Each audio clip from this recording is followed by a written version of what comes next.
Top quality और consistent performance के लिए सिर्फ सिल्वर पंप नाम याद रखना।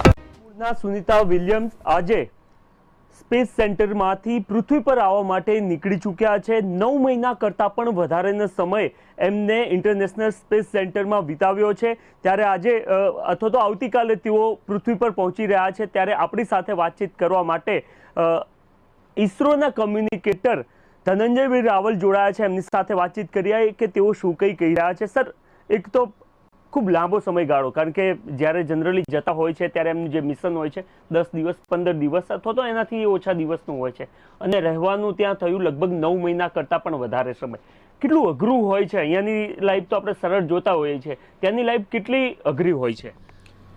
સ્પેસમાં રહેવું એ ખૂબ જ અઘરું છે। સૌથી પહેલાં તો ત્યાં 24 કલાકમાં એક દિવસને બદલે એક દિવસમાં 19 વખત એ લોકો દિવસ રાત જોવે છે। એટલે દૈનિક ક્રિયાઓ એને જે કમ્પ્લીટ કરવાની હોય છે એ બહુ તકલીફદાયક હોય છે। જે સૌથી અઘરી વસ્તુ, આપણે સવારે જે ટોયલેટમાં જઈએ છીએ ત્યાં ટોયલેટ એનું 5 ઇંચનું જ ડાયામીટર નાનું હોય છે, એટલે એ બહુ તકલીફ પડે છે। પ્લસ જે બધી એ વસ્તુઓનો જે નિકાલ કરે છે એ જ વસ્તુ રિસાયકલ કરીને બધી વસ્તુ એમને પીવી પડે છે। લિમિટેડ જગ્યામાં રહેવાનું, લિમિટેડ આહાર એ લોકોને જમવાનો, એટલે 1-2 દિવસ તો ઠીક છે તમને કંઈક ભાવ્યા, પણ વારંવાર આ બધી વસ્તુ એ લોકોને ખાવી અને આ રીતે જીવવું બહુ અઘરું છે।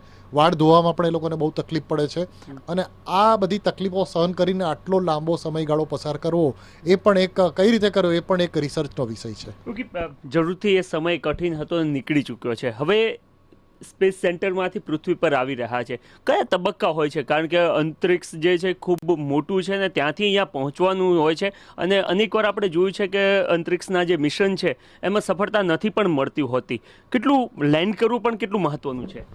ઇન્ટરનેશનલ સ્પેસ સ્ટેશનમાંથી આ જે ક્રૂ મોડ્યુલ છે, ક્રૂ 9 મોડ્યુલ છે, એ અત્યારે છૂટું પડી ગયું છે। એ છૂટા પડ્યા પછી સૌથી પહેલો તબક્કો તો આ કે વ્યવસ્થિત રીતે છૂટું પડી જાય। બીજો તબક્કો છે એ પૃથ્વીમાં એની રીએન્ટ્રી, એટલે અત્યારે પૃથ્વીની આજુબાજુ ફરે છે, અને જ્યારે પૃથ્વીમાં એને રીએન્ટ્રી કરવી હોય એટલે એને ડિરેક્શન બદલવી પડે, એના બૂસ્ટર રોકેટ ફાયર કરવા પડે, અને એ રીએન્ટ્રી પ્રોપર એંગલમાં જો થાય તો એ પૃથ્વીના વાતાવરણમાં પ્રવેશી શકે છે। જો એંગલ એ ખોટો હોય તો એ ત્યાંથી રિબાઉન્ડ થઈને અવકાશમાં ક્યાંક જતી રહેવાની શક્યતાઓ છે। એટલે આ બીજો તબક્કો, યોગ્ય રીતે પૃથ્વીમાં રીએન્ટ્રી થાય। રીએન્ટ્રી થયા પછી એ સ્પેસ શટલનું વાતાવરણ સાથે એટલું જબરજસ્ત ઘર્ષણ થાય છે, એ ઘર્ષણને પણ સમયસર રોકવું પડે। એટલે એક ચોક્કસ સમયગાળા દરમિયાન પેરાશૂટને ખોલી દેવા પડે, અને પેરાશૂટ ખુલી જાય એટલે એના હવાના એમાં ભરાય એટલે એની સ્પીડ ઓછી કરી નાખે, અને એકદમ સહી સલામત રીતે પાણીમાં કે રણમાં એનું લેન્ડિંગ થાય। આ 3 તબક્કા ખૂબ જ અગત્યના છે। ઓકે, જે સામાન્ય રીતના સરળતાથી થઈ જતા હશે। હા, ઓકે, અને ગુજરાત પરથી પસાર થવાનું છે એ વાત શું છે? આપણે ગુજરાતના દર્શકોને એક સારા સમાચાર આપીએ કે જ્યારે એ પૃથ્વીના ઓર્બિટમાં રીએન્ટ્રી કરે ત્યારે એને ડી ઓર્બિટ, એને ટેકનિકલ નામ છે, એટલે જ્યારે ડી ઓર્બિટની શરૂઆત થશે એટલે એનો રોકેટ ફાયર થશે, અને એ રોકેટનું ફાયરિંગ ગુજરાતના દરિયાકાંઠેથી જ થશે। એટલે જે લોકો ગુજરાતના દરિયા કિનારે રહે છે એ રાત્રે 2:41 પછી આ ઘટના શરૂ થશે તો એ નજર સમક્ષ આ ઘટના જોઈ શકશે, અને એ ઘટના આપણા દક્ષિણ ભારતના પશ્ચિમ વિસ્તારના દરિયા કિનારાના બધા લોકો જોઈ શકશે।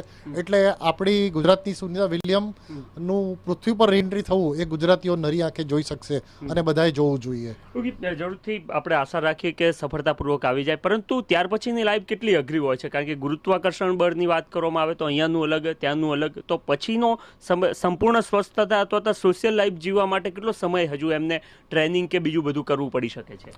સ્પેસમાં જ્યારે કોઈ પણ રહેતા હોય ત્યારે આપણા દરેક હાડકાની વચ્ચે જે ગાદીઓ હોય છે એ એકદમ ફૂલી જાય છે, કારણ કે એને વજનનો અનુભવ થતો નથી। હવે આટલા સમય દરમિયાન એ બધી વસ્તુ ફૂલી ગયેલી હોય અને અચાનક એને પૃથ્વીના ગ્રેવિટીમાં આવે એટલે એ બધા જે મણકાની વચ્ચે ગાદીઓ છે એ બધી દબાય અને એને બહુ જ પીડા થાય। એટલા માટે જ્યારે એની રીએન્ટ્રી થશે, પૃથ્વી પર યાન આવી જશે પછી એને ક્વોરન્ટાઇન કરી દેવામાં આવશે, કારણ કે ત્યાં તો કોઈ જીવાણુ કે વિષાણુ કે વાયરસ ના હોય, પણ પૃથ્વી પર કોઈ વાયરસની અસર ઝડપથી થઈ જાય ન થાય એટલા માટે એને ક્વોરન્ટાઇન કરવામાં આવે, અને ત્યાર પછી એની એક જેને ટ્રીટમેન્ટ કહેવામાં આવે છે, એકદમ વધારે ખોરાક ના આપી દેવામાં આવે, કારણ કે એ જ્યારે ખોરાક લે તો પાણી પણ પથ્થર પડતા હોય એવો એનો અનુભવ થાય। એટલે થોડા સમય દરમિયાન થોડો એને ખોરાક આપવામાં આવે, એને ઊભા થવાની ટ્રેનિંગ, ચાલવા થવાની ટ્રેનિંગ, આ બધી ટ્રેનિંગ આપે. અને ટ્રેનિંગ આપ્યા પછી એના પાસે જે ડૉક્ટરના ફિટનેસના સર્ટિફિકેટ આવ્યા પછી એને બહાર નીકળવા કે એને ભારત આવવું હોય મળવા તો એ મળી શકે, એમને ના મળી શકે. તો ધનંજયભાઈ, તેઓ નિષ્ણાત છે અને તેઓ કહી રહ્યા છે કે કેટલી કઠિન લાઈફ અવકાશમાં હોય છે.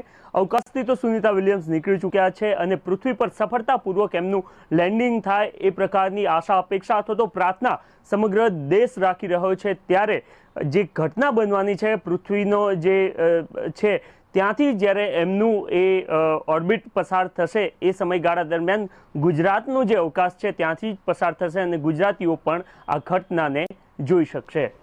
કેમેરામેન ચિરાગ રાવલ સાથે નરેન્દ્ર રાઠોડ, TV9